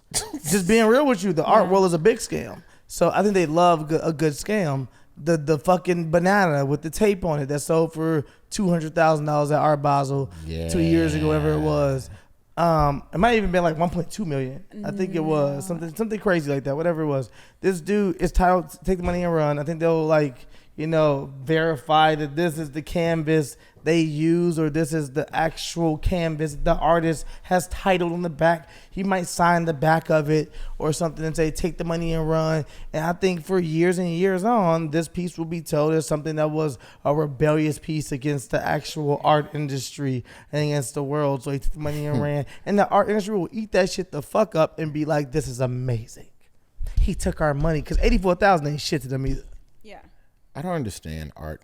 Like I get it in the sense of the creative and the creation of it, but how do we price it? Because everyone else has decided this is worth something. Mm-hmm.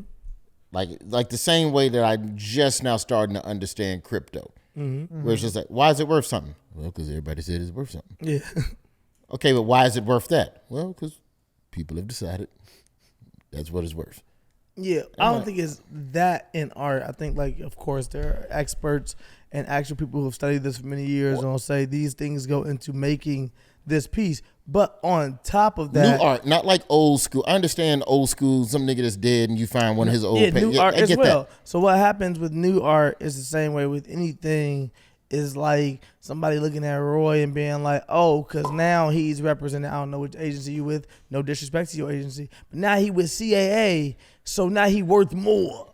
That's what galleries represent. So galleries come and represent you as an artist. So the moment you give it a big gallery, that's what makes you now worth more.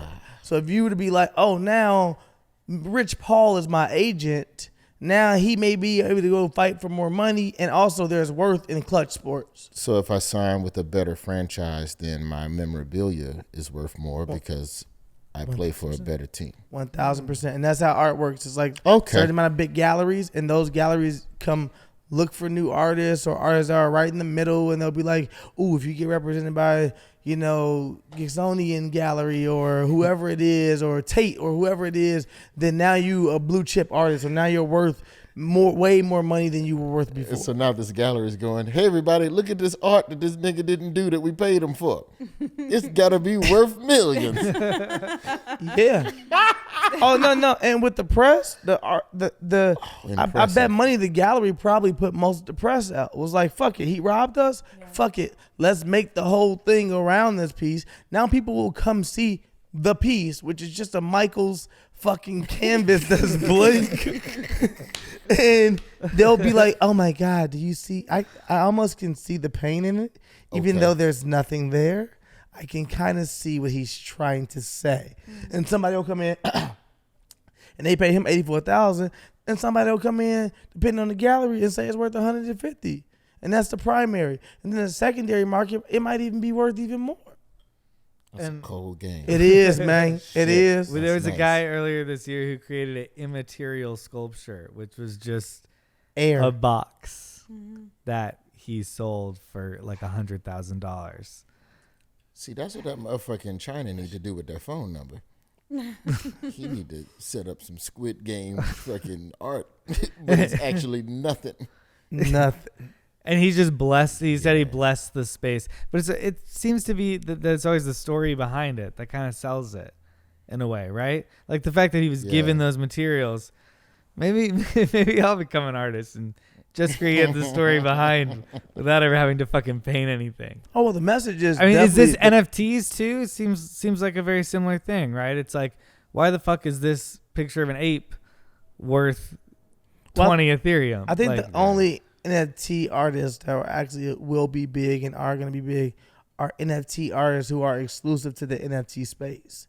I don't think anybody that's like an artist from the outside that does paintings and then comes in and tries to do NFT is gonna they'll make money. They'll make money in the beginning by selling that NFT, but the person who bought that NFT won't make money off the NFT, in my opinion, Because they're still created on the outside. because it's still being created everywhere else. Yeah, and I can still have it. It's here. Is it versus like the cyberpunk people and the people who make all the little digi things who are exclusively like, we only make NFTs. We only live in the digital space. Those people will make money, I think. Because tangible artists are diluting their It's own exclusive right here. product. Okay.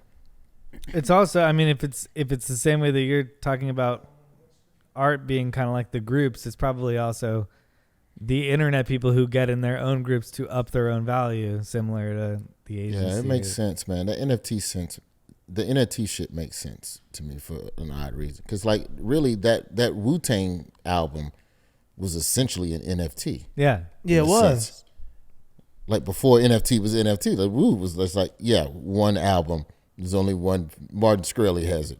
Sorry. That motherfucker. Did he get locked up? Yeah, he had to sell it, though. Is he Somebody still else got it. I think he's still gone. So one person still has that album. And are they just allowed to do what they want to do with it? Could they publish that album? I thought that was like part of the rules of having that Wu-Tang album, is that you can't. You can't. I You don't just think have one. Yeah, but That's you like can, the coolest I think version you of can the still NFT. sell the album though. I don't think you can sell copies of the album. Correct. I think you can sell that actual album to somebody else, because he got sold that album, didn't he? I don't know. I think he did. I think he got sold that album by somebody else. Someone had it before him, and then he ended up buying it for like a 1.5 million, some crazy fucking amount, and then he got it, and then he was forced to sell it. But I think they can sell the actual one copy. They just can't sell like copies of the album. If I had that album, I would just do silent listening parties for it and charge like $300 per headphones. That'd be dope. Just come listen You to the listen wheel. once, you can't take it with you. Yeah, put your phone in a bag so I know you ain't on that fuck shit to On pirate. that fuck shit. What if you got there to listen to it and it was like one of these guys where he's like, fuck you, motherfucker. And they all were just yelling. They actually didn't create any music. Yeah, what if the whole album is no album? Is the take the money and run.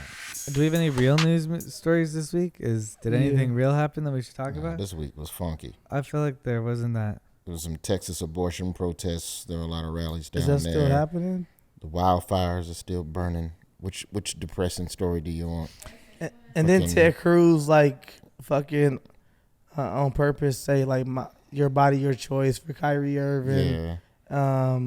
While the abortion laws are being changed. Yeah, National Guard's coming in to take over for nurses who are unvaxxed who were fired. Which right. sad story would you like? I've done enough Daily Show research for shit that I can't figure out jokes for.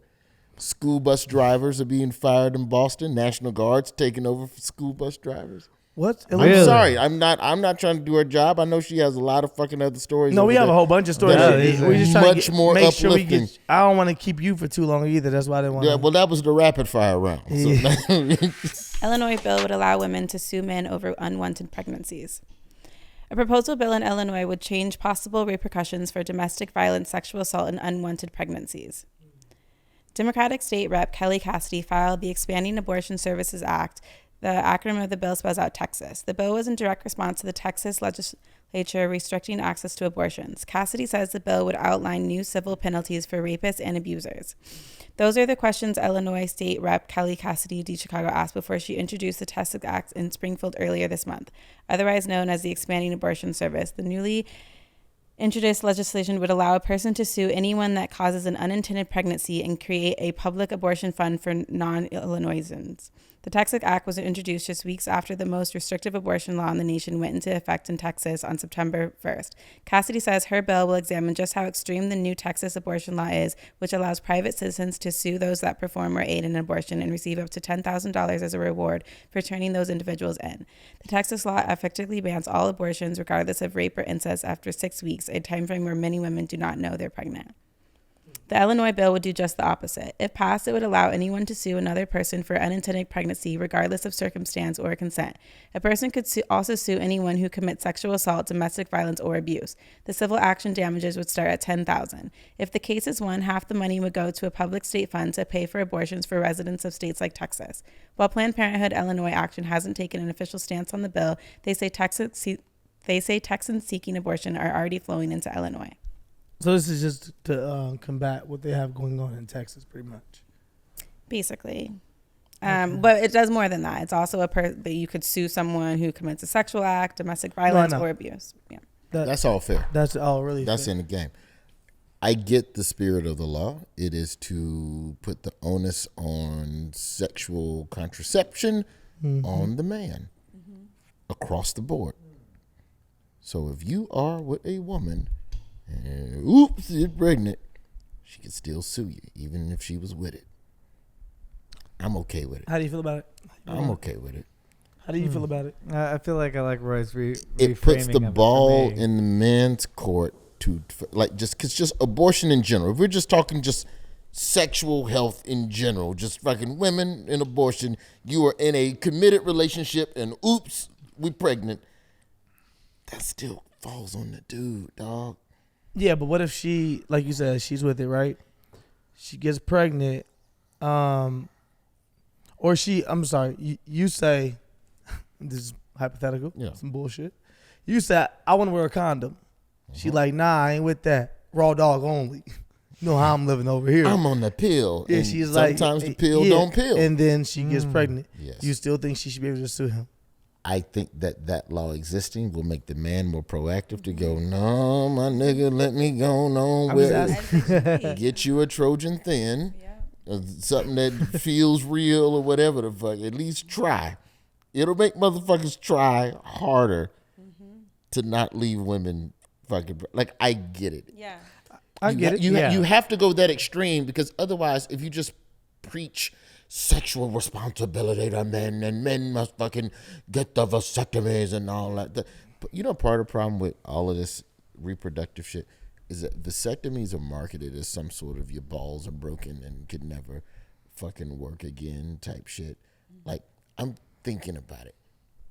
The downside, though, is that in a weird way, I think it would make men more sexually irresponsible, because I know I can't get you pregnant. For sure. So now everybody has AIDS.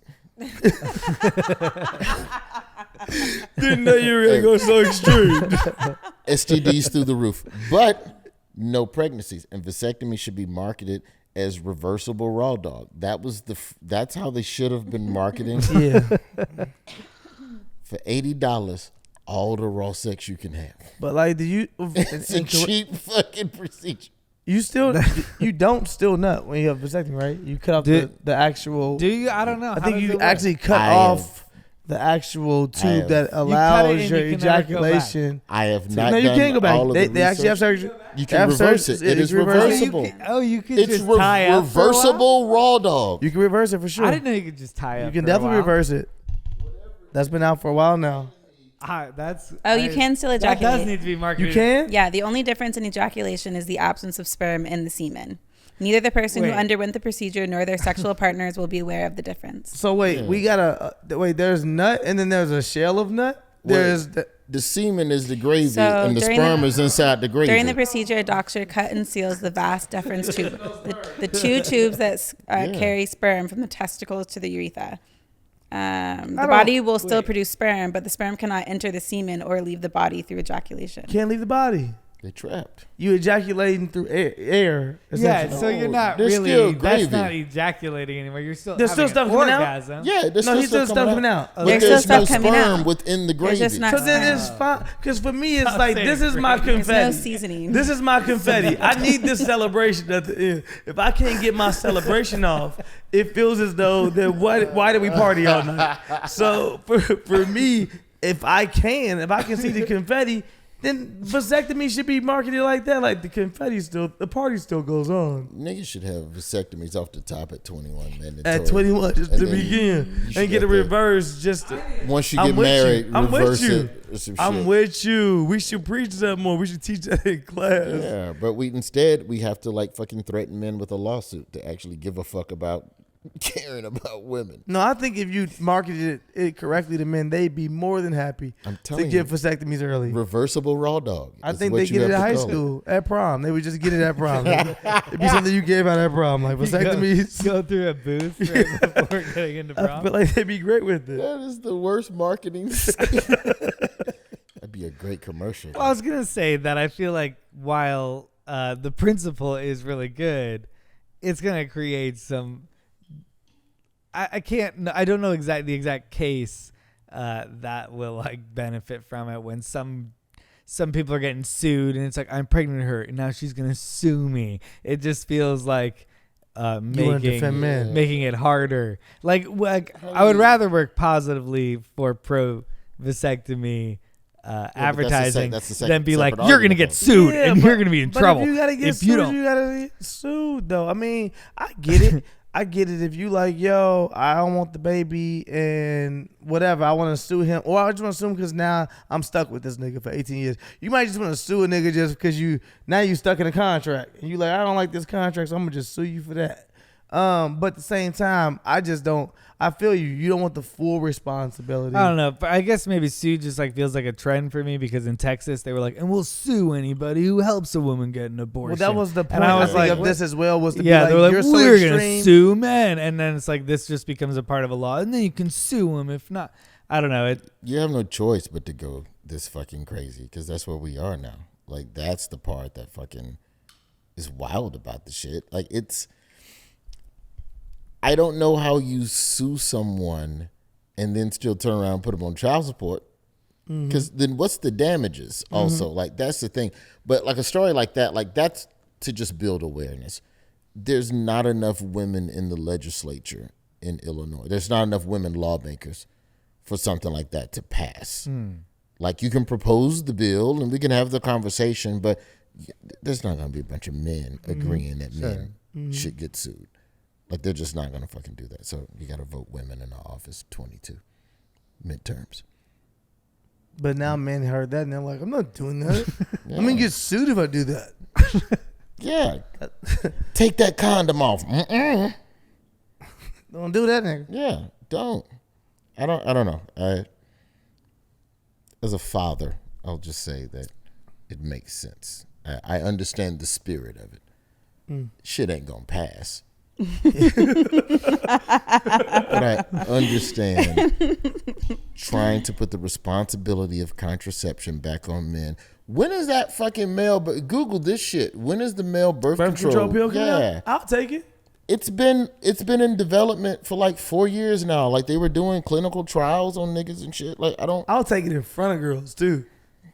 I'm on the pill. I'm on the pill. Trust me. But still, if she come up pregnant, you can still sue. I can sue her. No. Nah, we should flip it. Once I get the access to birth control, I'm flipping it on you. I didn't want this. I don't know if I'd take male birth control. Really? I don't know. I'll do it. You know, it's wild. I got the vaccine, but birth control they've been doing for years and years, and I'm like, nigga, I don't know about that. But give me that COVID vax though. What you did? You just made that cool. Give me 2 shots. They don't have a date. They don't have an expected date. They just say that they're just still. Who's We dropping need it? more Johnson testing. & Johnson for sure. Johnson & Johnson. Oh no, Like, we got it for Pass. sure. Trust us. Pass. Man, the Johnson & Johnson version of anything forever is kind of tainted now. Huh? Damn, that's crazy, but it's kind of real. I didn't realize that. Baby until just powder now. trash, vaccine trash, and I'm gonna trust you with my balls? No, Damn. no. Black I don't people think swore to so. God it was just two niggas that owned that. Johnson and Johnson. For many years, I thought it was Magic Johnson and Cookie. I was like, man, they really getting big money. I thought it was Bob it. Johnson from BET. I did too for a minute. And then I thought it was the Johnson gentleman that used to run Ebony and Jet. Okay. Like, there's two strong Johnsons. That's what I'm saying. And it wasn't any of those people. No, it was not. Would you be okay with an open relationship if it were open on both ends? Isn't it only an open relationship if it's open on both ends? No, I think an open relationship, you guys, I mean, like any Y'all can just relationship, you discuss. set the rules. If it's open on one side, that's pimping. Yeah, doesn't sound very fair to be open on one side. So if like you're in an open relationship, you can also date whoever you want outside of your relationship. What does that even mean? Y'all dating somebody? Y'all wow. Well, maybe not date, maybe like have sexual relations. You're not even. That's not a relationship. Y'all just fucking. When we get together, we do what we do, and when you over there, you do what y'all do. Okay, so not date. Date's too No, extreme. because you might still be together. But the concept of an open relationship, like, what the fuck does that mean? Like, Well, you the number one, you my main chick, but I got two on coming off the bench. I think this was addressed because Will Smith came out with his the GQ interview. GQ interview where he spoke on being in an open relationship for a while, or non-traditional with Jada. Relationship with Jada. Okay. And I think that's just, I think in an open relationship, you just kind of determine what rules work for you and what makes sense for you. Can it get to messy of like, man, my husband fucking who again? Yeah, but it also is like, that's, I guess, they business if that works for me. Could you be in an open relationship? Because my only problem with the open relationship thing is, like you said, open on both sides. And I don't know if I could ever swallow the pill of she talking to who? Because I just know I know what I do to And you. he beating that back. I up. know what I do to you. I know what you like. And he had a vasectomy, so you know, straight gravy. Blah blah blah. Going crazy on my wife. And I just don't know if I would ever be the person that's like, this is cool. I don't know if I'm that secure with myself, and I don't know if I ever want to be. But I also understand open relationships. They make sense for the people they make sense for. I get it, but I don't know. I know I'm tainted from the South and just, you know, coming up in Jesus and the church. So it's hard to flip that switch off when you've been brought up in monogamy and then you take a promise to Jesus to be with each other forever.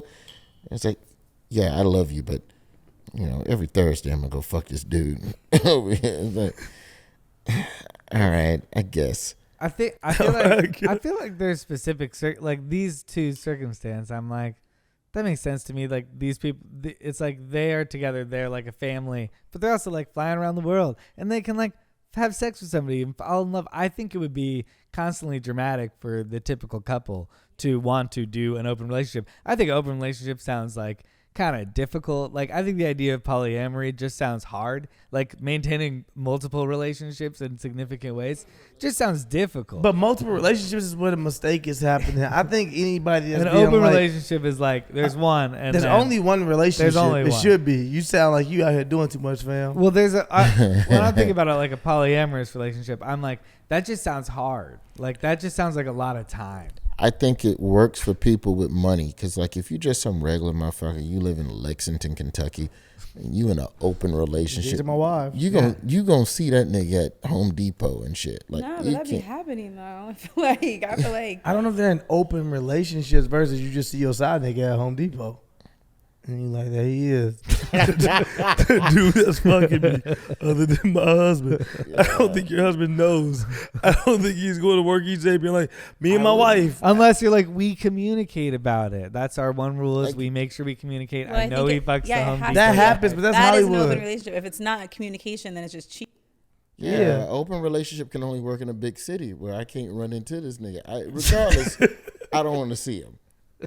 1,000%. Tell us it was good, bro. You in fucking Tupelo, Mississippi, you see this motherfucker, that shit's gonna make you angry. Yeah. Well, maybe your open relationship is if when I go out of town or we go out of town, like I have a boys trip once a year and you have a girls trip and you get kind of like a Where you going? pass.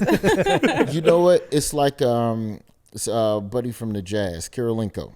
whose wife gives him a pass once a year to fuck one other person. Wasn't that Bill Gates as well? Bill Gates did that too. Bill Really? Gates I had didn't that. know that. Bill Gates had a week off. Really? Each And he year. kind of did it with with the same woman. chick. That's what's wild. Yeah. And he chose the same chick over and over again every year. Over and over again. Now that's an open relationship. That's an open relationship. And that means you just really only spend a week with your real wife each year. 1 week with your real wife. Because if you're picking the same woman, that's love. But Right? see, Real love. I can't. Real love. No, see, that's what I'm saying.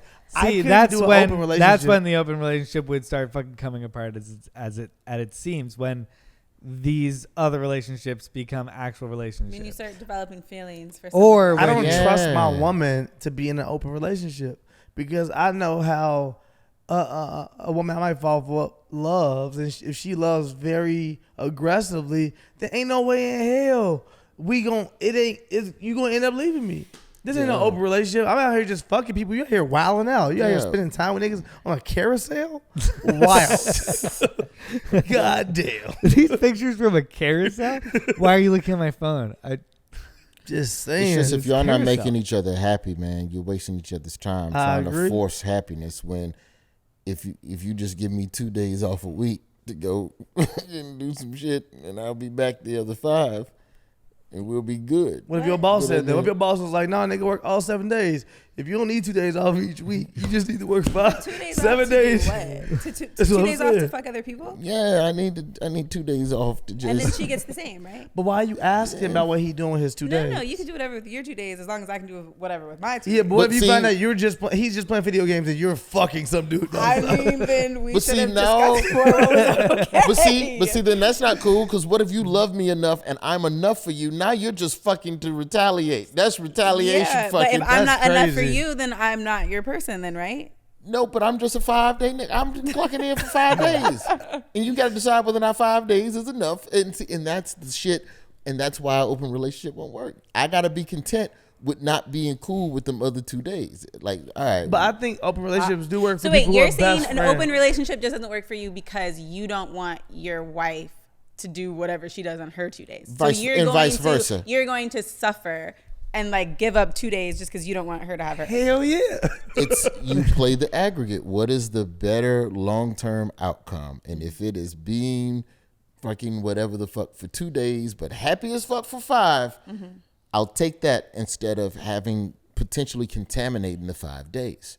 Yeah. And that's the trick with the open what- relationship. I think is you that don't I think know. that in the open relationships, at least the one Williams thing is that they're best friends, and they've even developed their relationship beyond being married. I don't even think they call it being married anymore. They say that these best friends. partnership. Yeah, this is partnership, and we're just best friends, and we're very open with each other, and we have these other relationships we want to. I understand it. Again, that is a certain level of money. I understand it for sure. But at the same time, I don't know if I'm ever okay with my woman out there dealing with, again, Yeah. I like to get disgusted. So I know what you like. So if you out in these streets, I doubt that you just being like, I want to keep it clean with the other guy. You would let him get more disgusted. You ain't even got to see him every day.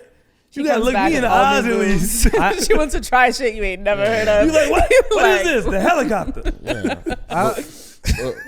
What if she come back home to you with some new shit to bring to you? That's she what I'm learned saying. to fucking other And then dude? you're like nodding at the Home Depot guy. You're like, hey, thanks for that. Yeah. No, you. What? Yeah, what if it made your relationship better? Like, what if she's What? not nagging you anymore? She's letting you do Wow. your She thing. may not be What if nagging this you, but the chick- Home She's Depot your dude house, the energy is better. is like, trying True. all she type wakes of up in a shit. good mood every day. Like Bet. nothing, you don't notice. Like She's everything just happier, gets better. She's basically. happier. She's happier. Like her with her 2 days, doing whatever she's Are doing. you like, and go yo be with your with video him. game. Go be with Home Depot guy. But she doesn't want to be with video or the Home Depot guy. she Video wants to guy. be with He's you. Blockbuster video guy now. She wants to fucking be a with you. GameStop dude. Can't be fucking no dude from GameStop. Come on, now. You don't even play games. Why are you even here? Oh, we play games. I'm sure that there's a lot of men who, in order to be progressive, was like, I kind of think I could I could start branching out. So he basically, to get laid once, was like, let's be in an open relationship, and then realized that his girlfriend could get laid a lot more than he 100%. And that girl then he was like, wait a second, I don't like this anymore. No, I don't. If this happens on the regular, that's definitely gonna happen over and over again. I feel like open relationships is a really white thing, though. I don't be hearing about black people or people of color in open relationships. I feel like I heard this from my white friends first, because white friends are the people who break up with when you hear about your homie breaking up with his girlfriend. It is World War III. Nigga, it is time to go to World War. I hate this bitch. If I ever see her in the streets, I'm going to fucking run over her feet. And I'm a motherfucker. It's wilding out. And it's just craziness. When you hear your white friends break up people, they hang out with them still. They tell you, like, hey, we're still cool. Yeah, like, I love her so much. I'm so happy that her and Todd found each other. They're so cute together. It becomes that relationship. So I can see them being in an open relationship because they're like, we're just best friends, really. But we like to spend the most time with each other. So this is what it is. And she deals with guys. I don't ask, okay? And I deal with girls sometimes if they ever want to call me back. Like, I've only dated black women. I see it in my head. I see those people. I've only dated black women. I'm trying to like think back through my fucking journey in life. Who would let you be in open? Who would have been? None of them. I cannot. None of them. Not a single. Like, not even like there were like women that would open for me on the road, and it was like a problem. A thing. Well, it was. I had to make a presentation, as you can see. This is her comedy, and it goes well with my comedy. Really a comedic. I would love for you to come meet her, and she can meet us and see us as us, like to make sure that there was like something fucking. Everyone's comfortable. Yeah, because you don't want no fucking drama. Even You don't want no smoke. you want a good 5 days. So what does it take? What's the price for a good 5 days? 2 bad days? I don't know if I'm willing to bet I like the way you think. on all 7 days. I like the way you think too, but I also think Hollywood got me fucked up and thinking I can get to 7 days. Move to New York. You have to do 4, nigga. New York, you be like, all right, we get 3 days together, you and me. Rest of the shit is whatever. Do you ever? Are you like in a relationship? Do you expect to get through a full week of like perfection in a week, or are you like, no, you're automatically gonna get in some fucking bumping heads throughout the week? I guess there's gonna be conflict either way, right? In a week? Conflict's gonna happen. Conflict of some sort, but it depends whether it's like conflict or whether it's like okay. Yeah. For a second. It's like, do you end the day still mad at each other? Like, I always like gauge it from that. Like a big fight, it like rolls over. Small fights, like as long as we're going to bed and we still are like cuddling at night and like whatever. Like, okay, it wasn't that big of a deal. Like, I don't know if anything that makes me go to bed like mad. I don't care enough about it. Are there 7-day-a-week couples or just like 7 day a week every week? Is an everyday. Shit, I would like to be. Those couples are liars. Do they exist? I would like to be. I would like to be. I like to be either 7 days a week we're great, or 5 days a week we're actually amazing, and the other 2 days you don't mention that we're not. Can you leave me alone with that? Because the other 5 days are amazing. People And are that works for many people. Also alone time is important for people too. Like some people like to be together all the time. Yeah, you have to establish that up front though, because motherfuckers will take it personal if you start trying to be alone. Oh, I love alone after time. you done established. But that's why, like off the top, when you like in the puppy dog phase, you can't spend like 3-4 days in a row. As much as you fucking want to, as fucking wild and fucking electric as it is, you have to go, hey nigga, today, I'll call you later, but I'm just gonna sit. Like, you just gotta, even if you ain't got shit to do nothing. Establish the precedent that I need a day or a time, or have them in your space while you take that time and don't fucking interact the way you normally fucking. I should write a book, nigga. I should be fucking take Steve Harvey off the sticks. It's gonna be my next project. I love it. 5 days for 2. That's a fair deal to me. 5 days for 2 ain't that bad. It's a good percentage. Okay. Yeah, if you can go in thinking about 5 days to 2, I think you'll make it in more relationships. There's somebody right now screaming at their phone. Motherfucker, fuck that. I want perfection. 2 days. That's probably me normally. There's like, also 2 like days.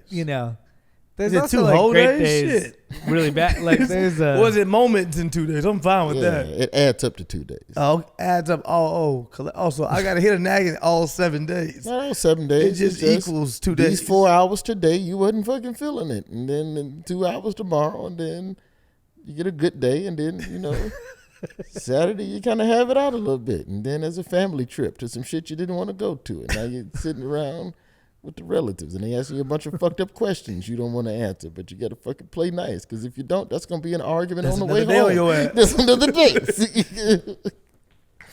I get that. I like this. You with that? I'm trying to figure it out. Use that in your relationship, man. I'm learning it all. Use it in mind. Make sure I start thinking 5 days to 2, man. 5 days to 2. Also, in an open relationship, do you come home? Or you spend Do the you night not over have there? to? I'm not in an open relationship. I know. I was just playing Everyone devil's start asking you advocate. questions. I know. I kind of was like laser beam in my eyes. I think for an open relationship, I think like after you spend that time with the other person, I think the polite thing to do would be not come home. It would be to like stay the night at the hotel.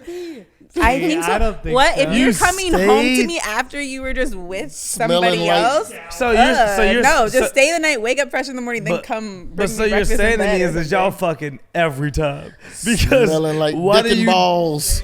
Why can't you just pull up and just Okay, like? so you're okay with if you were okay with an open relationship. This is you our would home. be like, I already have come stated home. multiple times I am not okay with. No, I'm with an open saying relationship. neither am I. Let's play devil's advocate. I'm saying if you were in one, Yes, would you be like, babe, when you're done with Fred, the rules. No matter what, you gotta come. you gotta come home? Okay. Because what if he that's cute. kill you one night? I'm like, they still fucking apparently. It's a long night for those two. To add on the idea of open relationship on top of your already relationship just feels very like there's a lot to constantly be engaged in talking about and people to manage. It just feels like a full-time job to really be any good at being in an open relationship. I just don't think most couples, even before we get to the money or living in a big enough city, most couples don't have the naked communication skills required to get through an open relationship. The honesty with Will themselves Will and and with their Jada partner. on some other fucking Yeah. Zen level shit where it's like I know who I am and I'm gonna share it And with even you. them, we've no seen penalties. clinks in their armor too. Like Yep. they've definitely have come out and been honest about moments that like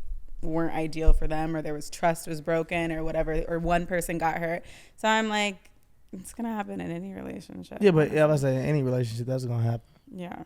But I do think that an open relationship definitely adds to that. The more people you add into anything, the more complicated things get. That's the fucking truth. Well, thanks for tuning in to Wine and Weed. That's a good point to end on. It is. It's real. Deep shit. It's real. Thank you, Roywood Jr. Thank you so much. Like, Thank you all. Big fan. Where's your next show at? What you got going on? The October 29th, Imperfect Messenger, Comedy Central Paramount Plus.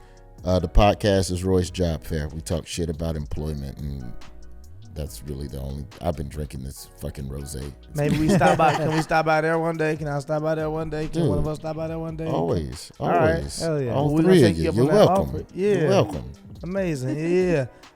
Thank you again. And big fans. Been Appreciate big fans you. for a while, Absolutely. dude. For real, for real. Appreciate Yeah. y'all. Thank you so much. I for love doing your the show. quarantine shit during the Daily Show quarantine as well. You kept your stuff with your son So was many hilarious. fucking cameras in my house. Get them the fuck out. No, it was a Yeah. comforting consistent. I'm happy to be back in studio, man. Yeah. This was dope, man. I appreciate it. I'm glad I got a chance to come over and chop it up with y'all. And I'm only in LA literally fucking 17 hours. Yeah, you told me. I appreciate This you is- in that This carving is out this 2 time. hours. That's fucking well worth it. Hell yeah. Love. Well worth it. Well, that's it for Wine and Weed. Thank you. Until next week. Zip it up. Zip it out. Zip it out. Bye.